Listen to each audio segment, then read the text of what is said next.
So one time I worked at Pioneer in New Madrid, Missouri, and one time I got fired from Pioneer in New Madrid, Missouri. This is how it happened. So I went up to Manpower, which is a hiring agency inside Sikeston, Missouri, that gets people jobs quick, fast, and in a motherfucking hurry, which is what I needed. I went in there, told them I was looking for a job, and they said, well, we got a job out here at Pioneer in New Madrid, Missouri. New Madrid, Missouri is a town about 20 miles from Sikeston, Missouri. And Pioneer is like a place that deals with like a bunch of soybeans. Like soybeans come through there and they get processed and shipped to another place and packaged and whatnot. And that's what I did. They wanted people to come in there and like sweep up the soybeans and shit. So that's what I went in there to do. While I was there, I had a supervisor named Beth. And Beth was a bitch. And Beth didn't like me because, well, I like aggravating bitches. So I was always a smart ass to her, and she didn't like it, but she couldn't do anything about it because I was the only one that wouldn't call in, and I'd show up and do the fucking job. But besides having a bitchy supervisor, it was actually a pretty easy fucking job, and it was real nice, and it paid pretty well too, so I was going out partying and doing all kinds of shit. When I get money in my pockets, I love to go do hood rat shit with my hood rat friends. What can I say?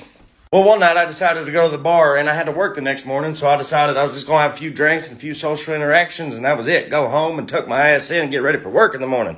Well, things didn't really go according to plan.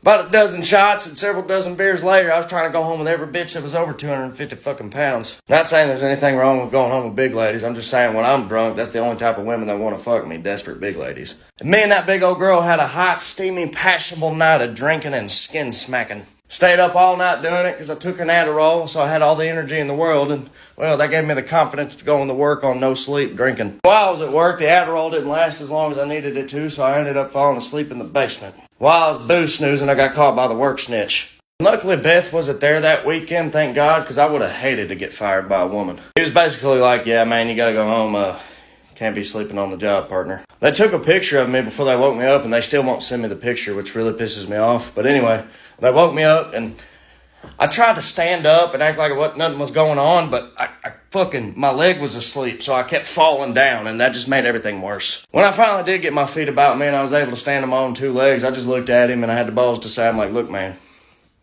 I could go back to work. Like, I'm good. He goes, no, buddy, I'm going to have to ask you to leave the building. So I started to leave the building, but before I left, I wanted to go by my locker and get all the safety glasses and safety gloves that I had saved up through the months of working there, and, well, he wouldn't let me take those either.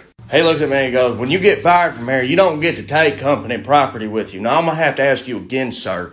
Please leave the building. It was so awkward going to get my last check from that hiring agency. They just looked at me and shook their heads in shame.